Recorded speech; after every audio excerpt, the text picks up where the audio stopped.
I don't know if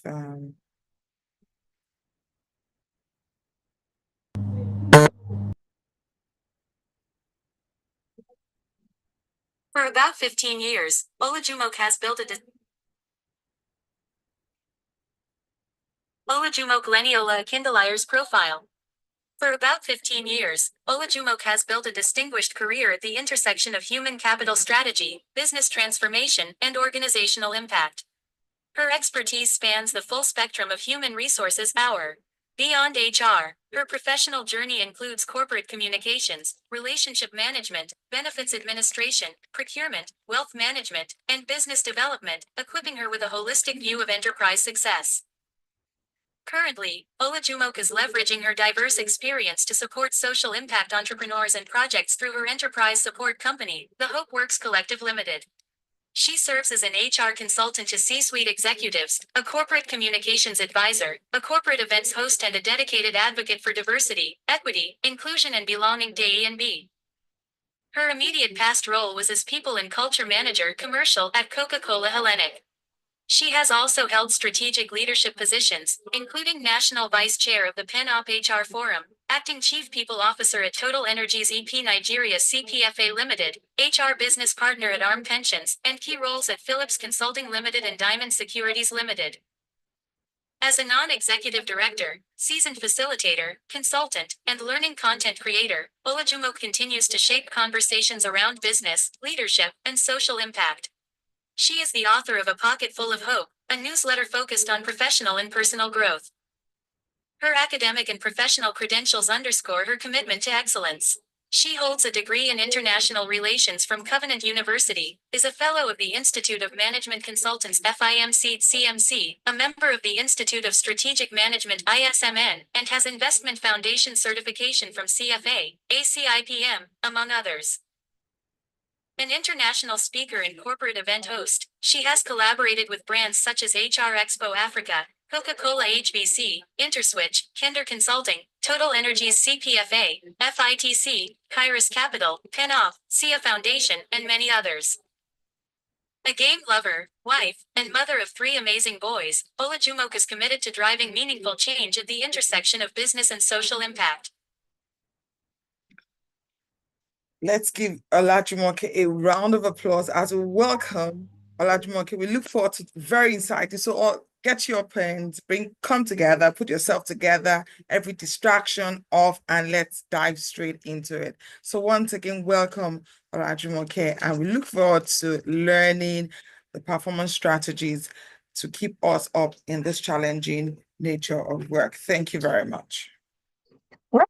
Thank you for having me. Interesting introduction. I hope you can all hear me. Yes, we can. Amazing. Okay, so I will just try to share my screen so that we can get the ball rolling really quickly, if that's okay with you. Once you can see my screen, please let me know, and then we'll get started. Can you see my screen? Yes, I can see your screen. You can see your screen now. Fabulous. Okay, so we'll get right into it. There's really, again, thank you for the opportunity. I do appreciate and do not take for granted, every opportunity to share, facilitate learning in one way or the other. Like I always say, nobody has monopoly of knowledge, right? So despite what you heard a few minutes or seconds ago, we are going to be having a conversation. I'm going to be learning from you as much as you're learning from me. I always like an active class, so I will be asking you a lot of questions. I'll be asking you to please, type something in the chat, and I'll be actively looking out for participation. So welcome, and thank you for sharing your Saturday evening here with us. And thank you so much, AHRP, for making this happen. Okay, so when I saw the topic, right, people management capabilities to drive organizational productivity and profitability, it's quite a mouthful. I was like, huh? Okay. And then when you start to take it bit by bit, you realize that it's not as complex as it feels. So if you feel like the title is a bit much, don't worry. We're in this together. And by the end of this session, I hope that we have achieved our learning objective and even more, right? So let's dive into it. Now, what are we going to be talking about today? It's quite simple. I mean, we'll start with a general introduction. We'll talk about the future of work, because how do you manage people if you do not understand where the organization is going, where workforce trends are going, right? And so we'll be talking about a little bit about trends and transformations in the workplace and the future of work, and then aligning people management strategies with organizational. So we're then moving into the capabilities themselves, right? So you need to be able to align people management with organizational performance objectives. You need to be able to lead with emotional intelligence and inclusivity. You need to be able to leverage performance management for improved results. You need to know what motivates your people, the intrinsic, and the extrinsic motivators that drive people to perform within the organization, right? Data-driven HR and people analytics, yay, my favorite topic. No, not really. I used to run from maths when I was younger, but now I find that numbers tell a story. So we're going to tell a story with the numbers. And then building agile and resilient teams. And then I have a little challenge for you as we go ahead. So are we ready? Are we ready? I always say, an active class. So type it in the chat if you're ready. Can I go ahead? Did I move too fast? Should I slow down? Are we all ready? Okay, so we will get right into it. I really hope my voice is clear, right? Because anywho, this is where we're starting. So what is people management and why is it important? When you hear people management, the assumption is HR. HR is people management. But that's not true, is it? People management is the business of everyone. Anybody who manages somebody is the people manager, right? Okay, well, everyone who manages more than one person. Yeah, person manager and people manager. Either ways, right? So within the organization, anyone who manages one person or more is the people manager. Taking it home, if you manage your nanny and a driver, you're a people manager, right? Even though you're an intern at work. So people management is simply the art of ensuring that you get the best out of the people you work with, right? So you can manage upwards, downwards, sideways, whichever way, all those people management practices. And it says 50% of employees have quit their jobs to get away from their manager. Now, how many of us, okay, we might not want to say it, child, but okay, it's not this job, the previous one. How many of us have ever quit a job because of our manager? I have. Okay, this is the part where I go to the chat. I told you all we need to be participating here. How many of us have ever quit a job because of our manager? I have a few times, actually. Once when I didn't know better. The other time when I knew better, I was trying my best, but it was not working out, right? It's not her, it's me. Okay. And then it also says 69% of managers often feel uncomfortable, right? Giving feedback, communicating with their employees and giving feedback, especially when it is negative feedback. So now let's go to that. How many of us have felt super uncomfortable giving feedback to our colleagues or our staff or just anybody in general? I also have. Like, once upon a time, I used to avoid confrontation so much. Not even confrontation, just giving feedback. I used to avoid it so much. I'll tell you a slightly funny story, but very true story.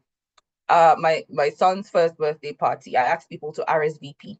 And because I wanted to know the exact number of party packs to make, right? How do you go to a party and the party pack is not enough, right? And so I did that. And then come birthday day, like ×2 of the people came. And I already made like a 30% allowance. So I got so overwhelmed. I'm like, but I asked you, like, how do I apologize to these children and tell them that they cannot get party pack because their parents refused to RSVP? And so there was a changing room at the venue. I kid you not, I ran into the space and I just locked the door and I sat down. Like I wasn't ready to give feedback. And this was to children who were not paying for the party pack in the first place. Now let's think about that in the context of work. right? So many of us have, in a way, tried to dodge our way through feedback. Let's not give this feedback because it will make a person feel a certain type of way. But it is all part of people management, right? So we have to, as human beings in the workplace, manage people. And to manage people involves leading, it involves communicating, it involves teaching, learning, giving feedback, right? So there's a lot that goes into people management, and we're going to explore some of those capabilities today. Yes. So away from my party pack story now.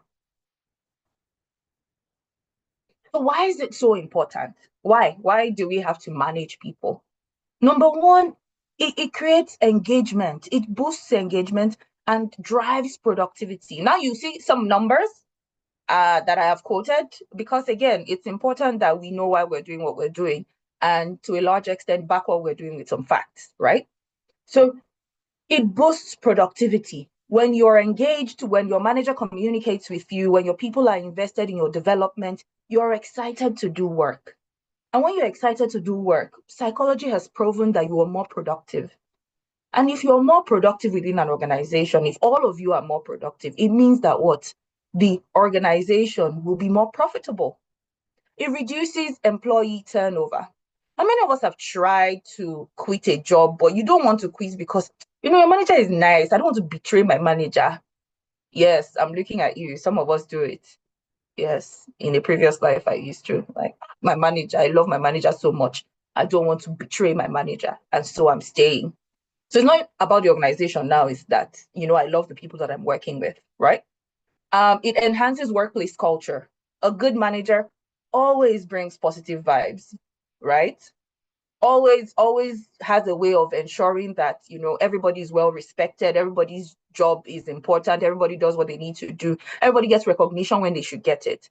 And then also improves performance and business results. We've talked about that in a broad way. And then supports employee development and career growth. If you don't talk to me, how do you know what I need? Right? If you don't communicate with me, how do you understand my learning interventions that are required? Okay, so it helps resolve conflict and maintains harmony. Yeah, because there will be conflict. You in the workplace will have diverse ideas, except managers are hiring clones, right? You're creating an assembly line of clones and everybody thinks in the same way. There will always be conflict. So this being able to manage people helps manage conflict as well. It drives innovation and adaptability. When I'm in a place where I feel safe, I'm in a place where I feel valued, I am, I feel like I need to think, I need to grow, I need to contribute even more than I'm being paid to do. Okay? So these are some of the reasons why it's important. Now we'll look at some trends and transformations, and then we'll delve right into the capabilities. Are we all still together? Hope I haven't lost anybody. Please let me know if you need me to, say something again or catch up on something, okay? I am actively keeping an eye on the chat. Got it. Okay, so the future of work, trends and transformations. Now we have all seen this in one form or the other. The World Economic Forum has their predictions about outlooks for work, and different organizations, I think BCG has their own reports that they release. I think McKinsey does that as well, and Gartner does that as well. So, gathering from all these places, what are those common threads that we notice that will affect the future of work? Hybrid work is the new norm. Like people are not even asking if it's hybrid or remote. Many people will ask if it is remote work, but people are not really asking if it's hybrid anymore because it's expected that it should be hybrid. So for all of you who are telling your staff, everybody come back to work, what are you guys doing? Right? And I've had a couple of colleagues and friends who resigned from a good paying job because they're asking them to come back into work full time. So let's just all embrace and accept the fact that hybrid work is the new norm. Okay? So people need flexibility to be productive. And let me give you a bit of a secret. If nobody has told you, if you are driving a DEI agenda that is gender-based, to say, okay, we want more females in our industry, we want more male in this space, and you're telling everybody to come back to work, what that will do is it will shrink your talent pool and exclude everyone who is a primary caregiver in their homes. Yeah, sad fact, but it's a fact. Except, of course, you have benefits that help them cushion the effects of having to come into work. But that's not what we're here to say, right? Okay. So the first trend, hybrid work, is the new norm. Second, AI and automation drive efficiency. Now, if you are not embracing AI with your two arms, and just wrapping everything you've got around AI, what are you doing? So let's start with the basic question. How many of us are kind of like average at using AI? And this is not me saying ChatGPT, right? AI in general, because there are several large language models that are available. So there's Microsoft Autopilot, there's DeepSeek, there's your ChatGPT that we all know. And I'm sure that there are others that are enterprise built AI systems for different organizations. So I'm sure that there are others that you know about. So if you are still struggling with using AI, my brothers and sisters, don't get left behind. Learn it. You can learn it. Say like this, I can learn it. Do like this, I can learn it. I can learn it. Right? Because it is super important for where we are going. And I'll tell you why in some subsequent slides. But just to quickly mention that we've moved from the age of data insights and analytics, right? Where you have a dashboard and AI will help you calculate the percentages. Then you will now take it and then you now go and interpret it how you like to your boss. We've moved into the realm of generative AI. But even in the realm of generative AI, we have moved into AI workflows and agentic AI. I hope I am not speaking in tongues. I hope you understand what I'm saying. AI and automation will drive efficiency in the future of work. Learn it, embrace it, love it. Okay, skills first economy, right? Where, demands lifelong learning. And that ties back to AI, where we're talking about you will always be learning, you will always be catching up on something. So if you are the chief ChatGPT prompt user in your organization and you don't know anything about AI workflows and agentic AI, gather around. You still have a lot to learn. Okay? Remove that Superman cape and say, I'm going to learn, because you have a bit to learn, right? And it's moving really, really fast. Human-centric leadership takes center stage. Because we are relying so much more on technology, we need people to be able to gauge. We need people to be able to spot those biases. We need people to be able to say, hey, this AI is hallucinating. These numbers are not real. This data is not correct. It's not accurate. Or is it compliant, right? Because we have data protection laws, right? So is the use of this AI or the use of this particular technology, is it compliant? Does it meet our regulatory standards? So the more you use technology, the more you need people. Yes, you heard it from me. The more you use technology, the more you need people. Now, green jobs surge because everybody is now looking for, ESG goals. ESG is the new hot thing, right? But how to integrate ESG into people's jobs to ensure that it is green, future focused, and sustainable is a gap that people have not really cracked. And I thought a course, I think it was last month, on integrating ESG into talent management. Because ESG is not just a buzzword.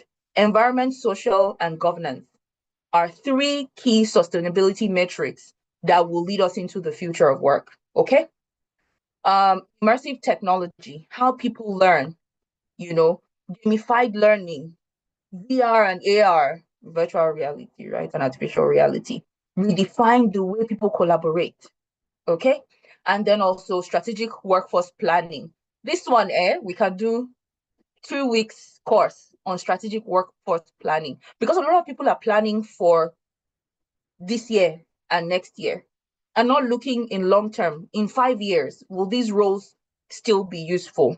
And how do we upskill or reskill or retool our people to ensure that, they're still relevant in the future of work? So these are some of the trends and transformations, and I will move on really quickly because we have a bit to cover. Are we still together? Have you learned it? At least one thing in the last slide. Do you have a question?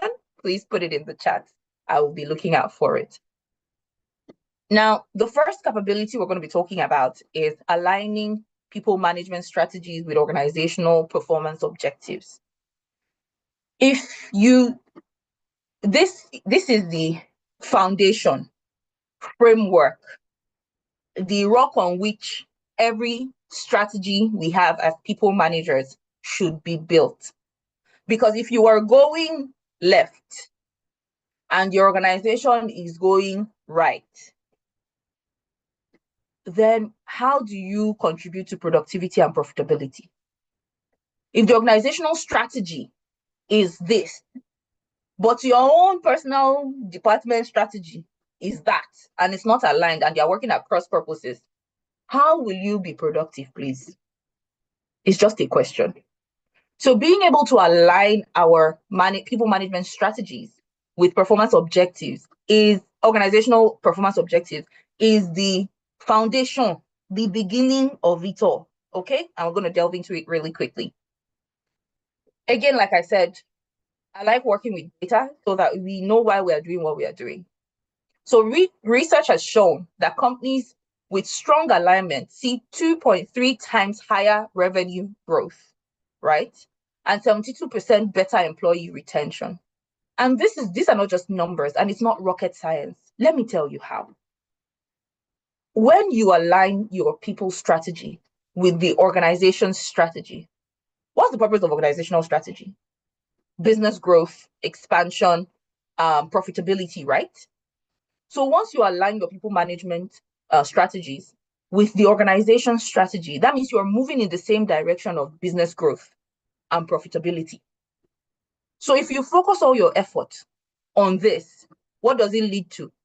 Revenue growth, because the entire purpose of business strategy in the first place is growth, expansion, perpetuity in the event, depending on the stage of where your business is, right? And, scalability, right? So if you move in the direction of the strategy, you are achieving all those things for the business. So it's not rocket science. And when people can see how their work impacts the overall business, there is a feeling of satisfaction. I was part of building that. It's an amazing feeling, right? And of course, if revenue is higher, meaning your bonuses are higher, right? So the monetary part is sorted out and the motivational part is sorted out as well. Okay, so let's move really quickly. How to align? Because I'm not just here to tell you, oh, this is what it is. I'm here to tell you, okay, so how? Let's have conversations about how to implement it. We need to ensure that I'm trying to ensure this session is as practical as possible, that on Monday you can pick up your pen, pick up a paper, send an email, put together a strategy, do something that you can implement in the immediate. So how do you do it? First of all is an audit. Assess the gaps between HR. I said people management is not HR function. Here I'm saying HR practices, not HR processes or procedures, HR practices. Setting of KPIs, performance management, is a HR practice that is facilitated by HR, but carried out by people managers. So know the difference when I'm saying HR practices, right? So look at your HR practices. In the setting of KPIs, do we take business strategy into consideration? Or do we just say, you know what, last year we focused on people development. So this year we will focus on revenue growth, while your organizational strategy is digitization. Please, where is the alignment? Right? So you need to audit and see, what are we doing? And is what we're doing enough? Is what we're doing aligning? Is what we're doing in line with the business strategy? So we check and find out where those gaps are. Once you are able to identify the gaps, it's easier to build solutions for it. Second, redesign incentives. What you reward is what will persist within your organization. So if you reward people who just go off on a tangent, do whatever it is they feel like doing, have developed sharp elbows, don't give anybody else credit for work that is being done, if you keep rewarding them, what will happen? It will replicate itself within your business, right? So you need to redesign your incentives, your bonuses, your promotions, your recognition strategy to go along with the business strategy. And here is where we need to be careful, right? Many of us run bonus schemes within our organizations, but I think you are better off having a framework for bonus than having specific calculations in terms of this is what this percentage investment management will get. So let's look at the financial services firm. You know, people in investment management and business development are usually the cash cows of the business. So they get the bulk of the bonuses, right? Now, everybody else is just supporting striker, in quotes. Maybe finance also, they also consider them, similar to investment. So they used to carry them along sometimes, right? And that's how your scheme has been running for years. Now, this year, your business strategy is we want to digitize processes. Who are the two top departments that you need to focus on to be able to get that done? Oh yeah, I'm looking in the chats really quickly. I know we have really smart, really amazing people. Who are the two departments that you need to really focus on if you're going to digitize your processes and procedures? Let's go. I'm looking at it. I'm waiting for you. You're the one keeping me here, right? People will naturally gravitate towards IT.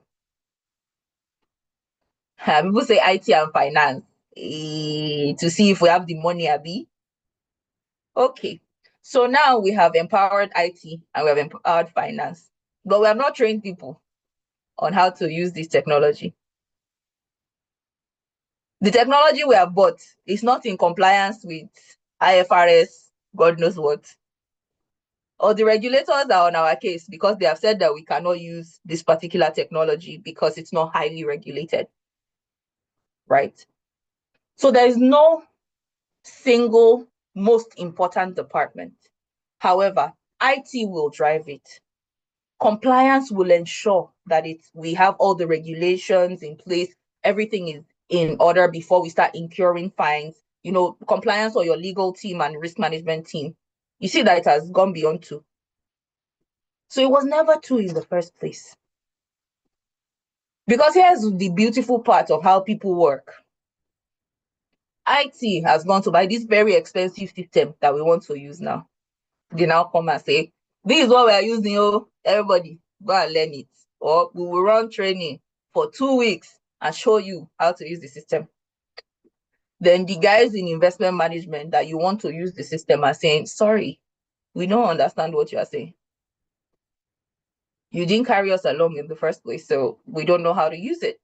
Or we know how to use it, but the system is not compatible with Bloomberg, which we use to trade. So now we are looking at integration issues, right? So you need to carry along the entire business, and everybody needs to know what their part is. It needs to be clear, okay? And then we need to reward everybody for the work that is being done, not just our cash cows. All right. Foster cross-functional collaboration. Of course, we just spoke about that. Leverage technology and measure impact rigorously.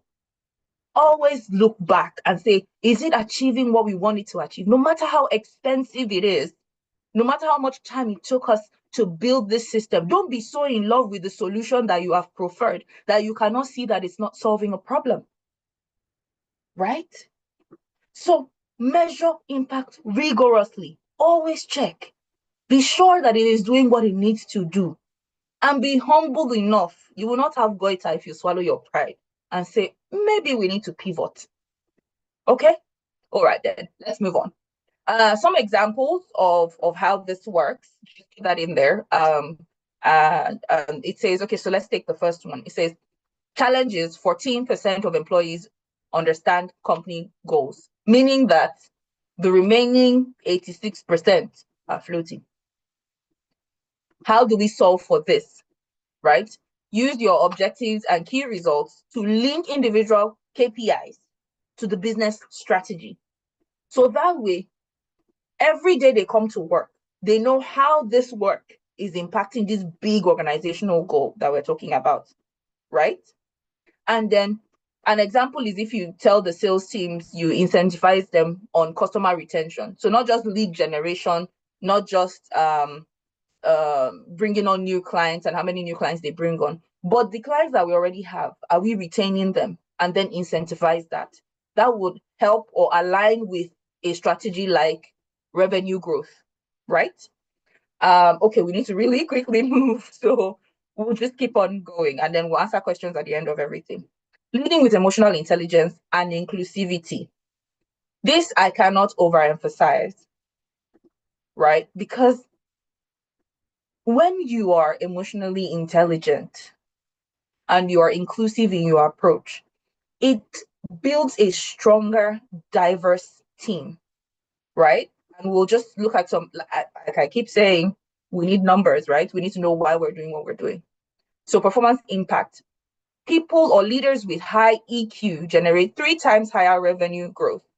And it's not rocket science. It's because their people feel more safe and comfortable working with them, period.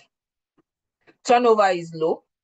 So you're not time to hire. There's no lag when somebody leaves and then you're retraining a new person. The team has probably been there working together like a well-oiled machine for a long time. So they know how to get work done.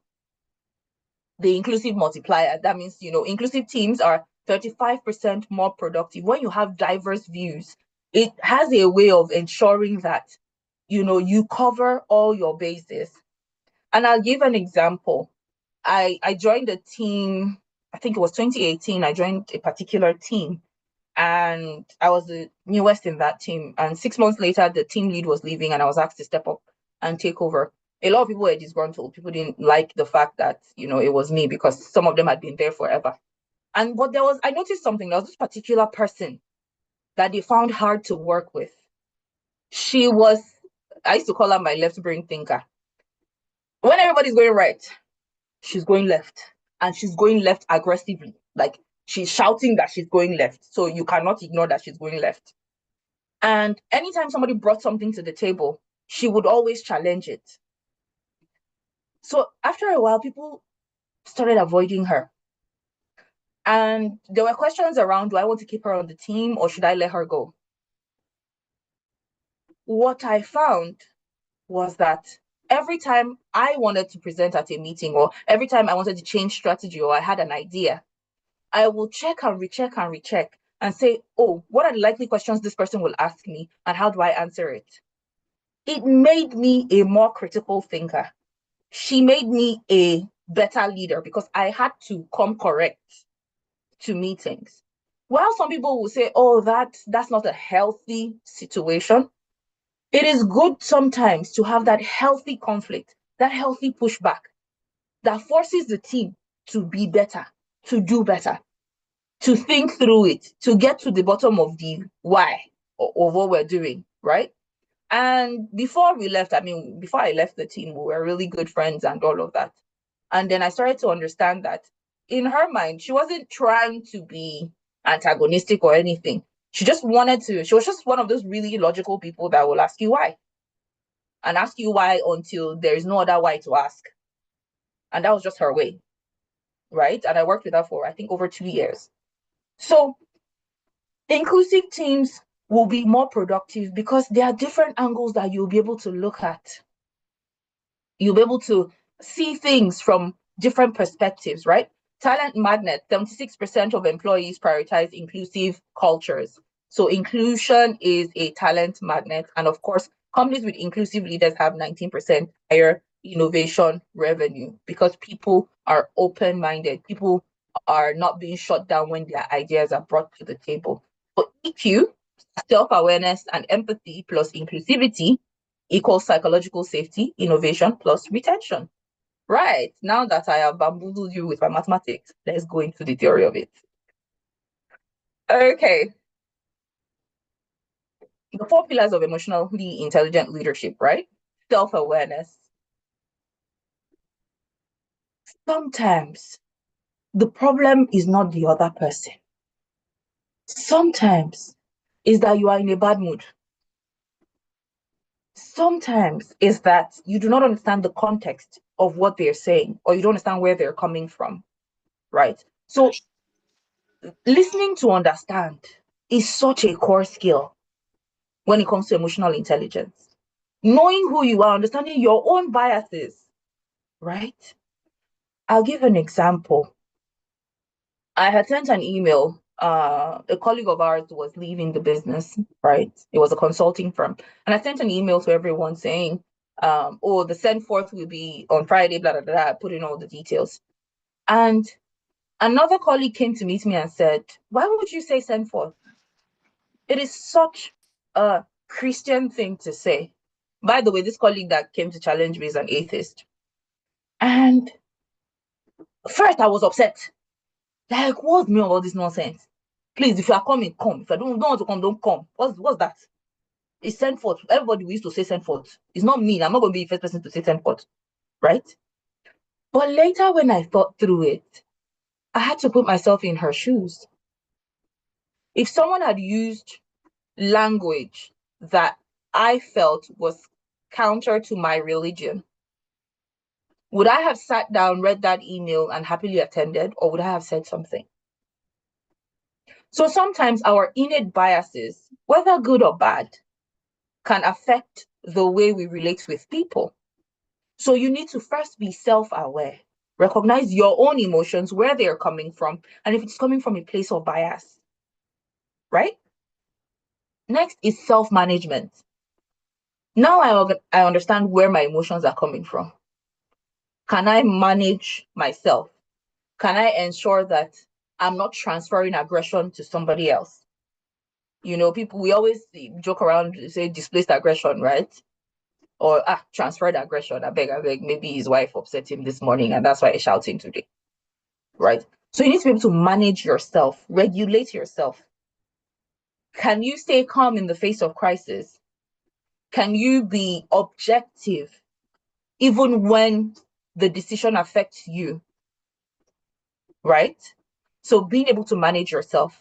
Social awareness, being able to see what others are going through, being able to understand what others are going through, being able to regulate and say, okay, you know what?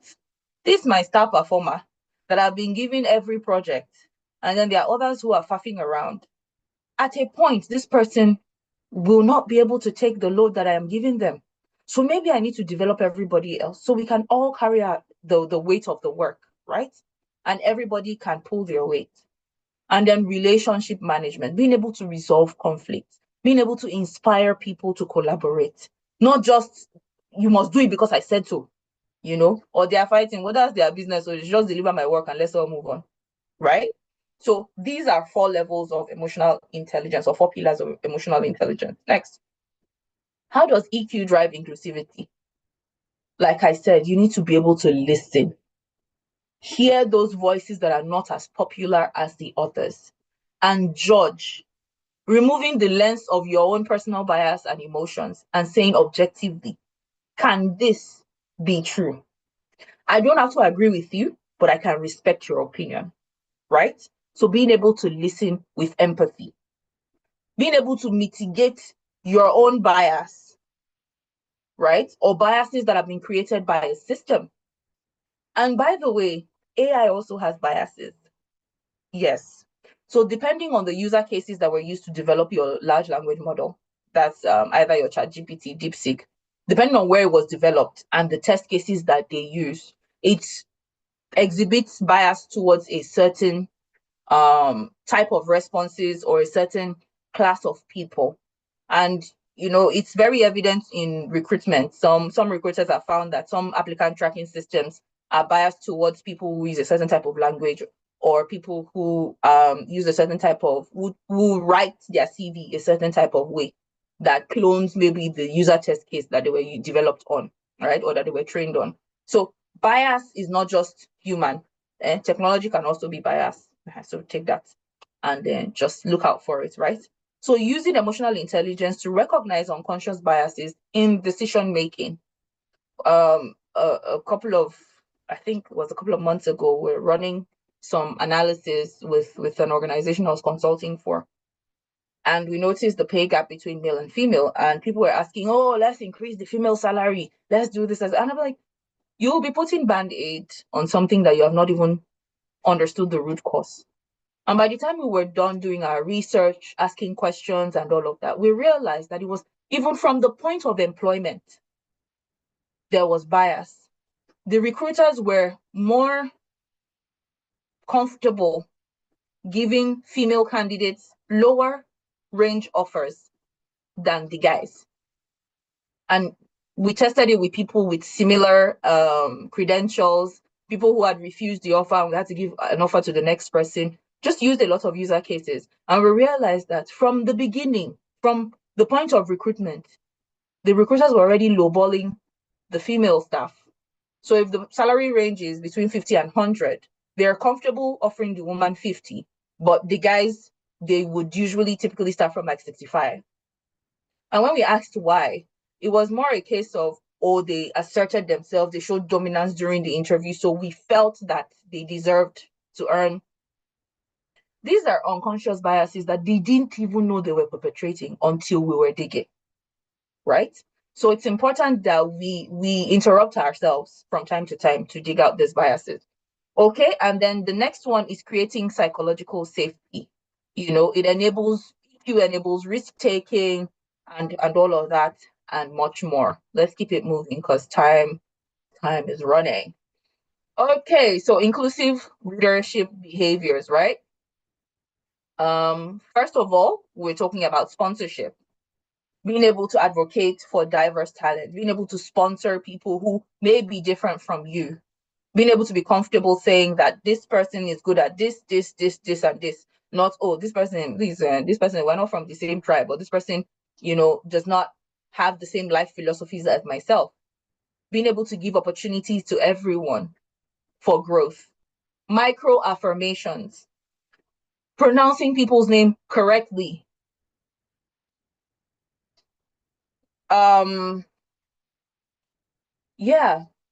Not interrupting them while they are speaking, letting them finish their train of thought. Micro affirmations. Saying, what do you think? Not saying, we'll see this one, every time everybody is talking, this one, should we even be asking this one? I don't have anything good to say most times. Micro affirmations. And then, of course, equitable flexibility when it comes to work arrangements. Equitable, not equal. Equitable. Meaning if you need a sick day off, maybe your child is not feeling too well, or child has immunization, I can give that to you. And if you, maybe as somebody else, maybe you don't have kids or something, but your aunt or your mom is not feeling well, I can also be flexible and give you time off, right? And looking at that, there are many, many examples where we're not being as equitable. Something as simple as HMO. HMO practices, it covers husband, wife, and 4 children, right? Most of us have those types of HMO. What about the single people? Does it cover their parents? Does it cover their siblings? Does it cover who else can they bring on board the plan or the benefit? They're not entitled to that benefit because they do not have a certain trigger. And some organizations take it to the next level where they're telling you that if you're not married, sorry, we can't cover your kids. Right? So, or those religious spaces where one husband, one wife. But what if I have multiple wives because my religion allows me to? Are we looking at those practices? Okay, let's not enter into the realm of DEI. Anyway, so inclusive leadership behaviors, it means that you're able to accommodate, adapt, and be equitably flexible. All right, moving on. Are we still together, please? I need you in the chat. Are we still together? Have I lost anyone? Now, practical, how to build inclusive leadership behavior. I just wanted to put out some frameworks in here that we can explore. Okay? None is absolutely perfect, but we can explore. First, for reducing bias, we can use the SEEDS model. When you spot it, explain, evaluate, decide, strategize. You don't have to keep it. And how can we apply it in people management or human resources? We're saying, use it in hiring. When we say, why do I prefer candidate A? Is it on merit or because we're similar, right? Like what I found in the organization that we were working with. Blind recruitment, where we remove name, gender, age, and we just shortlist based on that, right?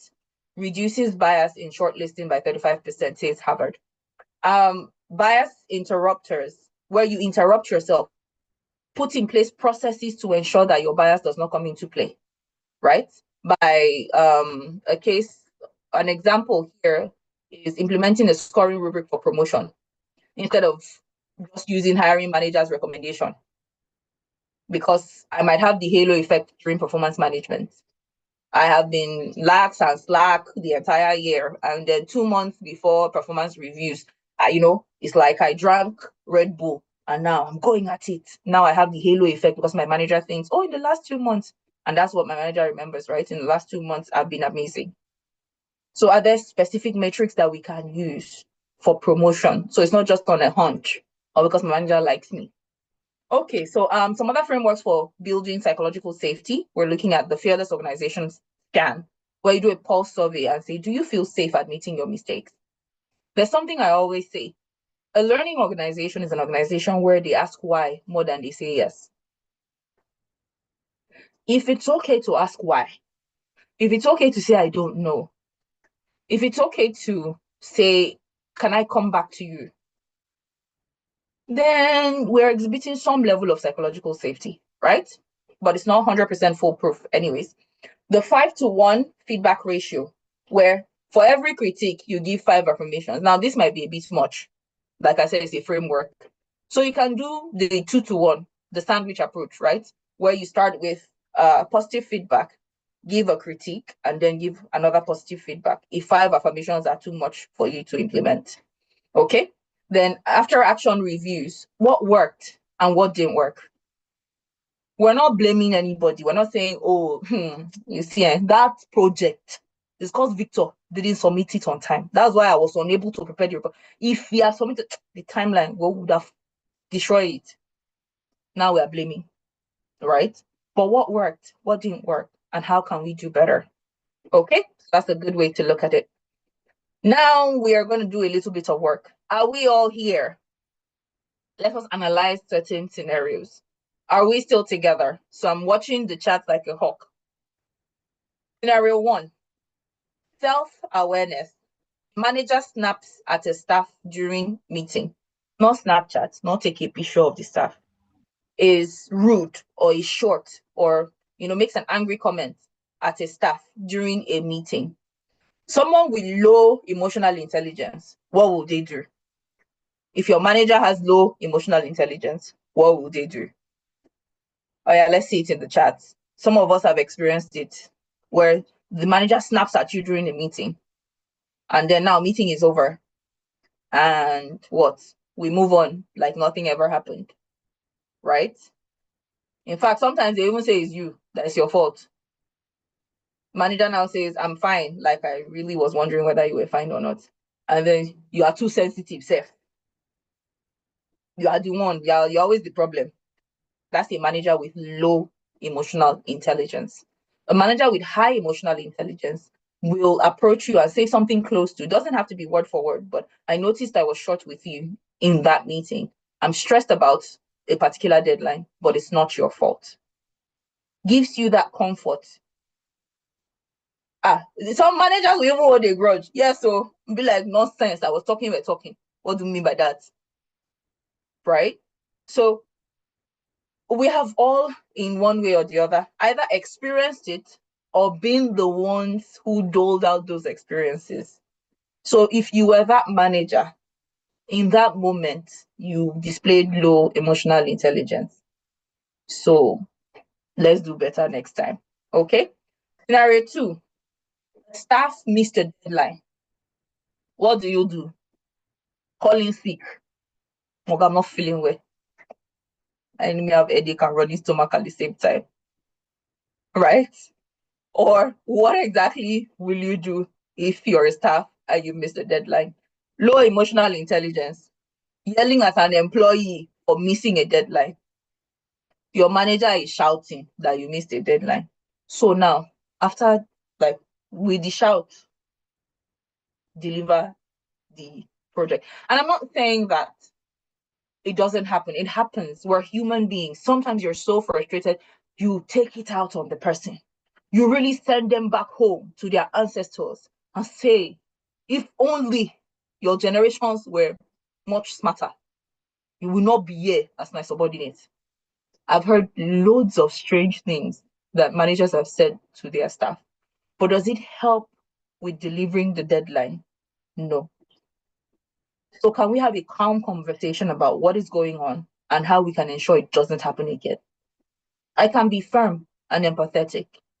I can be firm and kind. I can be assertive and still be kind, right? Last scenario, a manager notices tension between teammates, two fighting in your team. Abigail, please stop writing on my screen. Thank you. Okay, a manager notices tension between teammates. I just like, a manager with low emotional intelligence will ignore. It's their business. They should go and sort themselves. They are adults. They should be able to sort themselves out. It has nothing to do with me. But a manager with high emotional intelligence will facilitate conversations and say, what's going on and how can we do better? Because we know that if there's friction between two people, the team cannot, function optimally. Alrighty. So, leveraging performance management for improved results. I will run quickly as, again, I'm being reminded that our time is far spent. What are some of the not so useful feedback you've ever received in performance management? Like we're doing performance review and somebody just says, and you're wondering, what does that have to do with the work? Is it a personal vendetta? Are you angry with me? What's going on? Right? These are some really, real factual feedback that some people have received.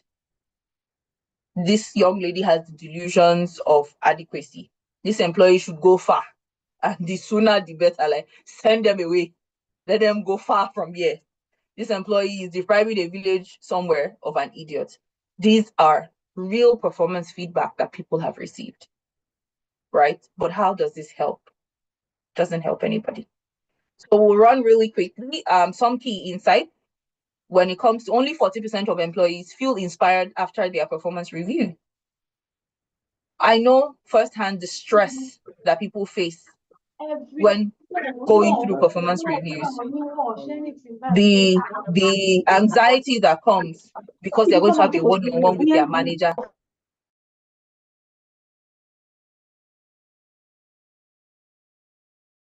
Oh, I think someone muted my mic, right?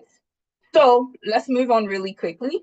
Performance management for improved results, shift from annual reviews to continuous feedback, right?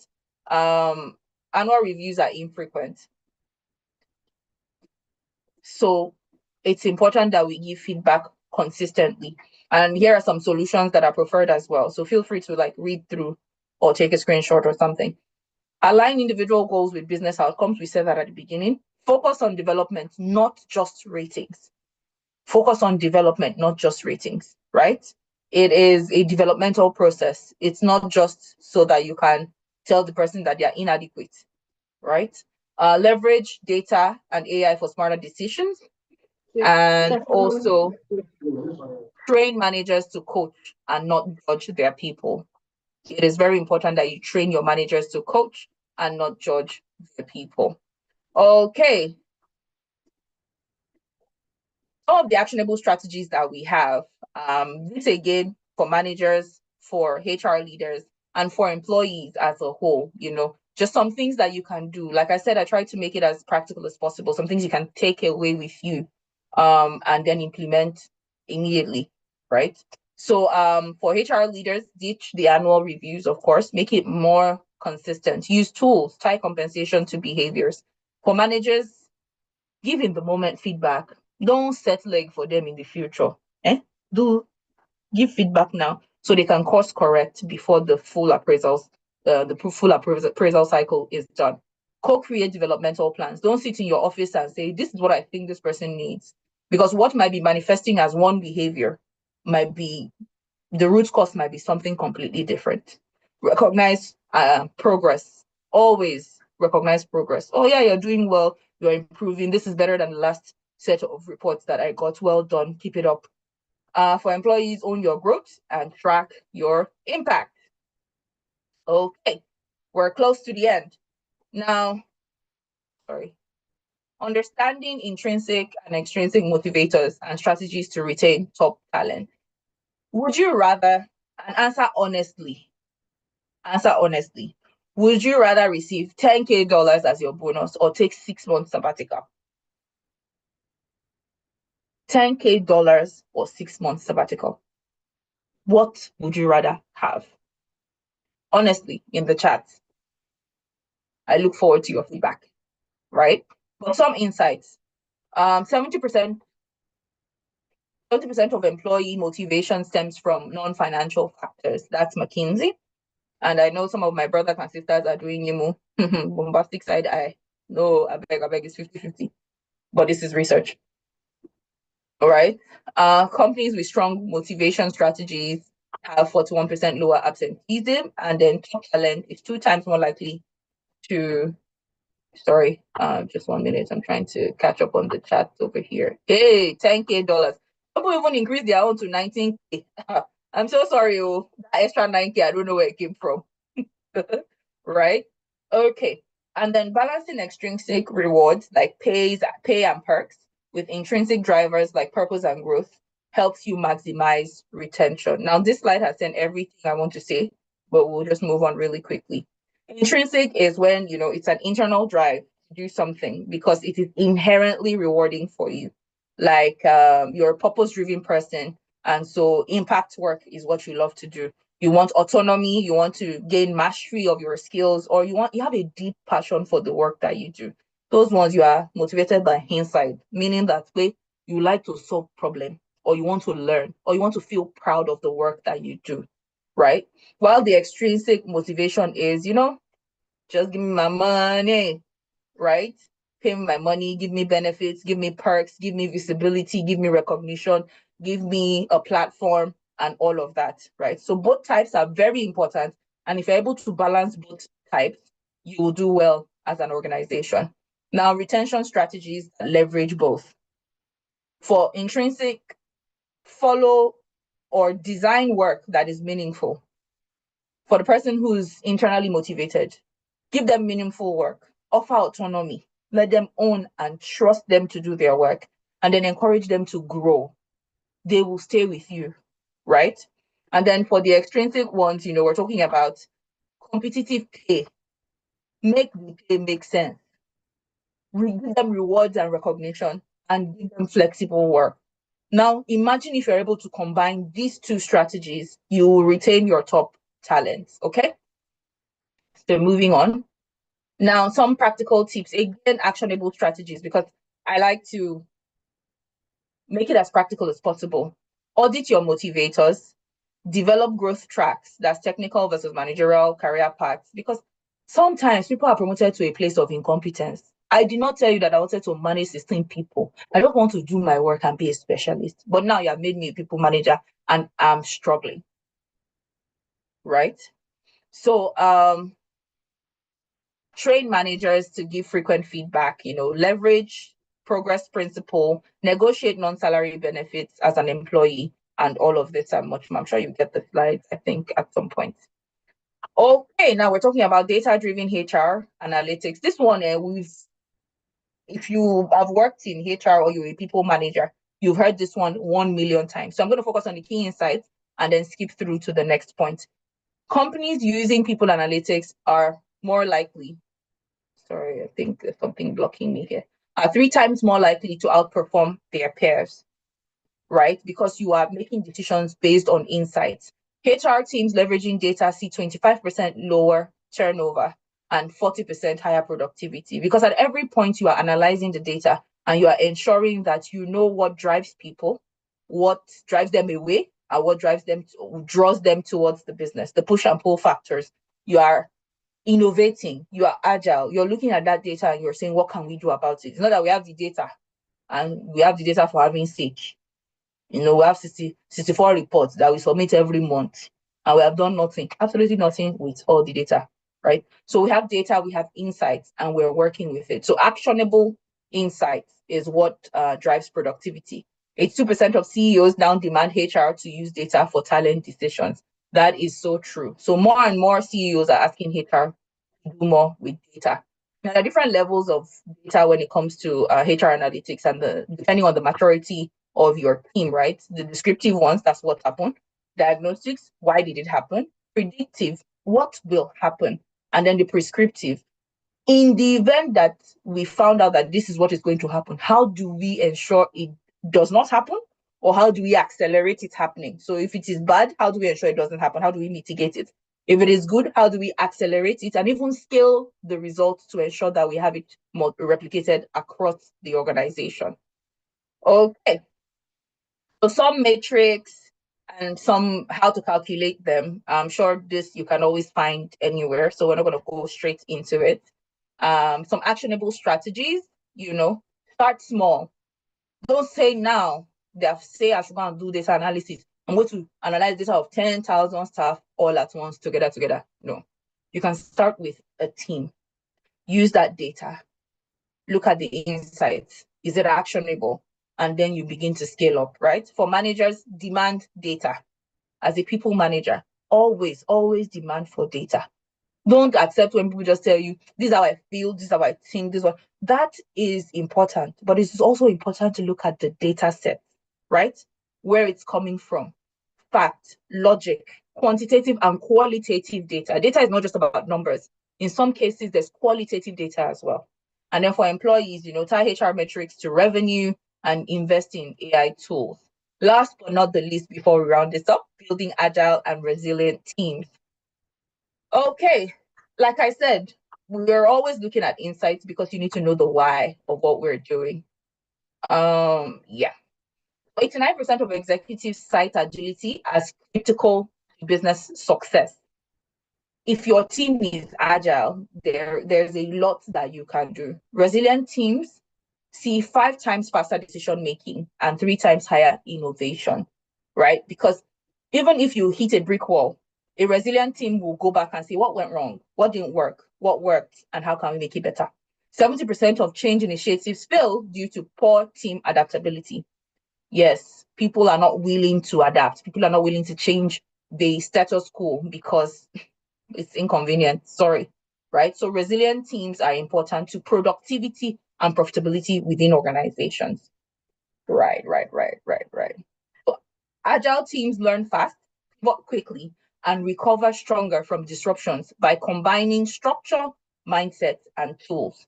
And some of the traits of agile and resilient teams that we have, the psychological safety, goals are clear, and they have autonomy. Nobody's micromanaging anybody. Cross-functional skills, meaning that they have deep expertise in what they do, but they also have broad knowledge of what everybody else does. Rapid feedback loops, meaning that we're able to fail fast and fail forward. Quick iterations, rapid feedback loops. I'm not waiting till 3 months to tell my boss that this is not working. I can tell you right now. And then rapidly change ready mindset, meaning if it's not working, we can move on and try something new. How to build agility and resilience. Structure your team for speed. Adopt agile frameworks, flatten your hierarchies. I know a lot of people like to be the oga at the top, but it's important that even though you have that hierarchical structure, you're able to have an open door policy where people can speak to each other, make iterations, make their own contributions without feeling belittled or, without being ignored within the teams. And then, in some cases, you can form SWAT teams. That's small, nimble groups of people who are to execute a particular portion just to test if it will work before we go large scale. Cultivate the right mindset. It is so important. Some people tell you they cannot learn. There are those people who, before you even say what the challenge is or before you say what the project is, they've already told you 15 ways that it cannot work. And them, they came to mind just now, right? So it's important that we change our mindset, cultivate the right mindset, train in adaptability, normalize failure, reward flexibility. And when it comes to training in adaptability, I tell people that people who And again, disclaimer, I've not done the research on this one, but I strongly believe that people who play games are more adaptable because they are used to failing and trying again, right? It might be, worth researching. It might just be a hunch because I'm a gamer, but it is what it is, right? And then tools for real-time adaptation, digital collaboration, being able to use your Slack, Teams, and every other tool that helps you collaborate, people analytics tools, and then, of course, AI-driven insights, right? Using ChatGPT for brainstorming. And that takes us back to agentic AI. If you don't know what it means, please go and Google it or ask me after during the Q&A. All right, measuring agility and resilience, cycle time, days from idea to execution, right? Also change adaptation or adoption rate, percentage of team members who use new tools and processes, resilience index, employee surveys on stress coping, and innovation output, percentage of experiments or prototypes that people turn out within a team. These are some metrics that you can use to measure whether your team is agile and resilient or not. Some actionable points: run pre-mortems, rotate roles, communicate transparently, and for managers, have stand-up meetings, even if it's just a 15-minute check-in, to ensure that you're able to, I don't know who that is, right? To ensure that you're able to catch up on the work that is being done. Fail fast and fail forward. There's no point looking back and being like dwelling on the past, right? Look back, see what worked, what didn't work, and move forward. Stress test your scenarios. Simulate disruptions. Like, what if it doesn't work this way? What will we do? So yeah, conduct those stress tests. It sounds very sciencey, test your hypotheses and all of that. But if you do this, you're able to mitigate those risks before they arise. Then hire for adaptability, upskill in agility. That being said, this is my challenge to you. Pick one action that you want to implement per time. Don't try to do everything at once, because if you try that, then you'll be overwhelmed. Okay, this is the end of my presentation. Thank you so much, everyone, for being engaging and for listening thus far. So I will hand over back to our moderator. Can we just give a round of applause? Very, very insightful session. It's been very interesting, being an MBA class. Let's give a round of applause, please. Keep it on. Bring an emoji for cards. Thank you. Thank you so, so, so, so much. So do you have any question? Please kindly put your question in the chat box. If there are any question? Our evening has actually been worthwhile spending to learn on this new insight. Questions? Do you have any questions? Any questions? Okay. If you have any question, it will take two. You can just unmute, raise your hand or mute so that we can just have that, or you can put your questions in the chat box. So we'll just take two questions. Any questions?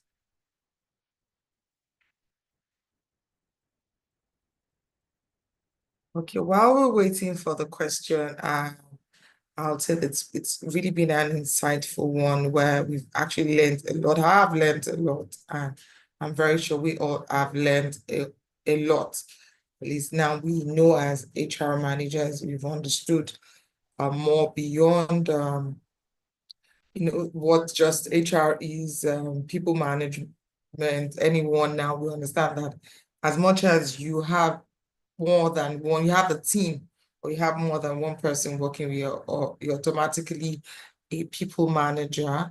We've learned the people management capabilities, the future work trends, the need to be able to understand the new norm, the workplace, the green jobs and ESG goals, the need for organizational alignments, whether cross-functional, redesigning initiative, and most importantly, aligning people management with business objective, basically to help, improve, should I say, improve our revenue growth as well as retain our people, and also the need for emotional intelligence and inclusion. So much. My book is really filled up and so much to learn. Okay, do you have any question? I have a question in the chat. Okay, I'm trying to get that.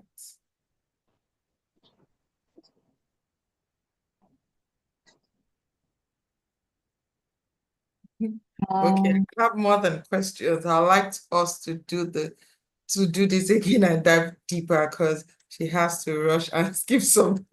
Okay, so that means you want to have a second comeback. Okay, I think we'll work on that and see how we can do a second comeback then. Okay. I think it was Oh, Stella there's a before that. question from Stella. Yes. If you have a leader who has low self-esteem, how do you manage that as an HR? Because it's affecting the team and the organizational growth and even the business cost and high retention rates. Sorry, turnover rates. Okay, so how did you diagnose the person of low self-esteem? I think that would be my first question. Because sometimes people, and this is an honest question, because in some cases what we perceive as low self-esteem might be their reaction to something that they've dealt with before. It might be PTSD, it might be a situation they've been in before and they had their hands burnt, and it's their own way of protecting themselves, right? But if really you have a manager who has low self-esteem, what we need to start working on is why. As the person also being traumatized, because we sometimes overlook the journeys that people have been on. It's like being in secondary school in boarding, for those who went to boarding, right? Or even not even boarding. Some didn't go to boarding and it still happened to them, where they punished you from JS1 to JS3. Then when you now get to SS1 and you're a senior, you now say, I will retaliate, right? So in some cases, it's their way of, I'll do what they did to me to you. And in some cases, it might be their way of protecting themselves. So if you understand where that comes from, then we can now start dealing with it to say, okay, do we need a coach? Do we need a mentor? Do we need some sort of counseling for the particular manager? So it depends on where it's coming from, what it's manifesting as. Because if the person is hogging glory and not sharing with other people, or the person is just afraid to speak up and say their mind, right? Depending on what symptoms they are exhibiting, there are different approaches to it. For some, they need a coach so that they can gain executive presence. They can be assertive. Everybody has imposter syndrome. Even the most well-liked people have imposter syndrome, right? So it might be that expressing itself in that way. And that person needs a coach to just teach them executive presence. While in some cases, some of them are really maybe shy or unsure of what they're doing, or they don't even know better, then they need mentors to show them a better way to do it. So again, it depends on what exactly the person is exhibiting, and then we can now begin to prefer solutions. And in some cases, some people actually need professional counseling because they have trauma that they're. Sometimes people tell you, oh, is work, separate work from your personal life, but you're a whole human being. So you will always bring those experiences, whether they're personal or they're whatever it is those experiences are, and bring them to bear at work. So some are really bringing their personal issues to the office and they need professional counseling. So again, it depends on what, and then we know what to prescribe for the person. So Stella, I guess this answers your question.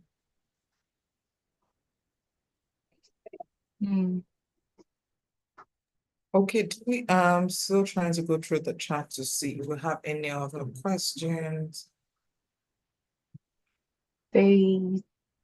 Olushola says, as a leader, have you seen that one? Okay. No, I think I missed it. I'm trying to get that. Okay, you can go ahead if you've seen that before. Okay, so just wanted to be sure. Yes, says, as a leader, what is the best way to get honest feedback from your team? What kind of leader have you been? If you're the leader that they cannot talk to, then you might want to rely on somebody else that is more relatable to help you get the feedback. Because in some cases, staff have seen that even anonymous surveys are not anonymous. I've been in a situation, or I've seen a situation where, somebody gave a particular feedback anonymously. And then the manager goes, I know you are the one that said, you are the one that always uses words like impactful and meaningful. You are the one that, And so what type of leader have you been? If you're the leader that they can trust, sometimes it might be a team bonding event or activity where you go and just all relax and have fun, and then people say what you're thinking, if you're that type of approachable leader. But if you're not that type, or you're not working in an environment that allows for that, then you might want to either ask somebody to help you get the feedback, or there are some sessions that I used to run for leaders in organizations that I've consulted with, right? Where we have, it's a team effectiveness session where we have a list of questions that we ask just the team members without the manager there. And then, they give their feedback. And then we give the manager anonymous feedback. So that way the manager doesn't know who said what, when, and how. So that does not rely on an electronic tool. And we do not quote any of the team members verbatim. So you might want your people to facilitate that type of session for your team. But again, depends on what kind of organization you work in, what kind of leader you've been, and what type of feedback you're actually seeking, because there are ways to do it. You can do an anonymous survey, you can do a facilitated session with your team members where you're not there and they give you, blind feedback. And then you might want to ask somebody that they trust to also solicit that feedback on your behalf. And thank you so much once again. Thank you very much. It's really been a very, very interesting Saturday evening to learn.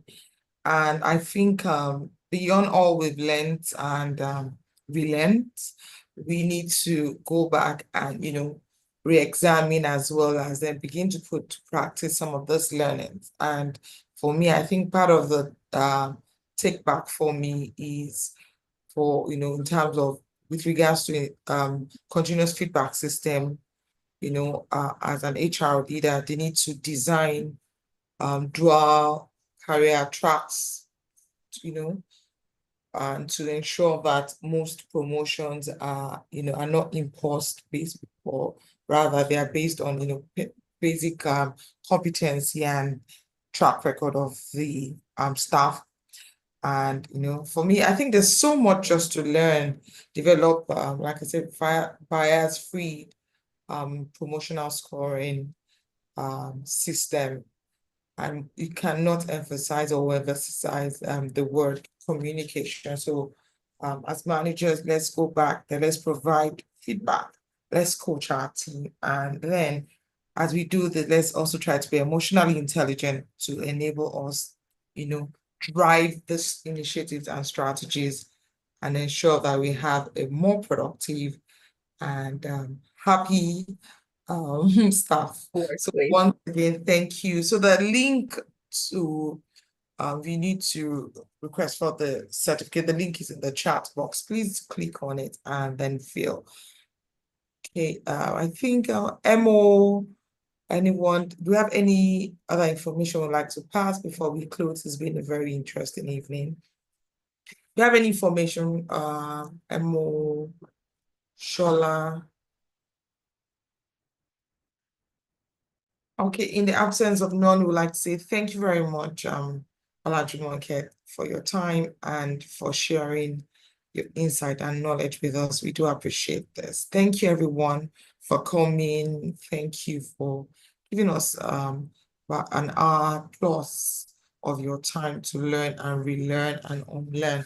So everyone, do have a good evening, and to the mothers out there, happy Mother's Day tomorrow. So thank you, everyone. Have a lovely evening. Thank you. Thank you for having Thank me. you, Bye, Ololade. everyone. I would like to say a big thank you to our facilitator on behalf of the president of the global president, Dr. Michael Ogu, and other members of the board of trustees.